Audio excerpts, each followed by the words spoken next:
My sisters and brothers in Islam, this is actually a quality that makes the woman very special. Do you know what Allah created and placed inside the woman other than the soul? It is called in English the womb, and in Arabic it is called Ar-Rahim. Ar-Rahim means the mercy. It is taken from Allah's name Ar-Rahman, the most merciful. Ar-Rasul said that Allah said, Ishtaqtu min ismi Ar-Rahman Ar-Rahim. I have taken from my name Ar-Rahman and shared it in the identification of the womb, so I called it Rahim.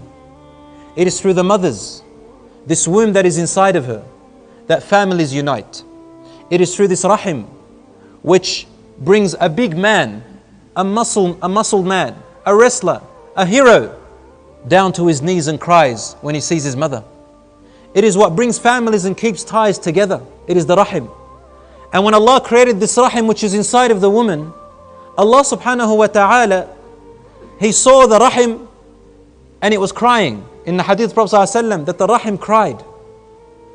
And Allah asked it, why are you crying? Even though Allah knows, but in order to show us what the Rahim said, the Rahim said, "Oh my Lord, you have made me so valuable and too precious. You have made me very, very precious and very fragile. I do not deserve to be broken. And I fear that because you created desires inside of the human beings, they are going to rip me apart and break me." So Allah said, how about this Rahim? That whoever connects you, I will connect them to me.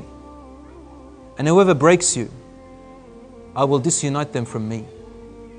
And where did He place the Rahim? In the woman, in your daughter, in your sister, in your mother, in your wife. What does this mean? Oh, the trust is too big. It's too big. If a person thinks about it very deeply, you'd wish you weren't born. You'd wish you weren't born because it's such a big trust. Our desires get the better of us. He placed it in the woman.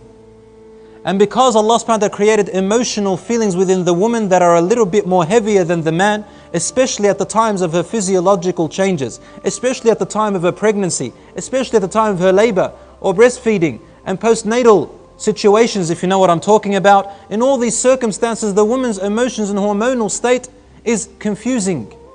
And she cannot be blamed for everything she says or does. For this reason, Allah put this thing called the Rahim inside of her to give the man a little bit more pressure to monitor this trust and to forego her faults in those times. I'm not picking on you, brothers, but you see, Allah gave us qawwama. He gave us this thing called responsibility of guardianship and leadership. It comes as a trust. We must look after our wives, our mothers, our sisters and our daughters.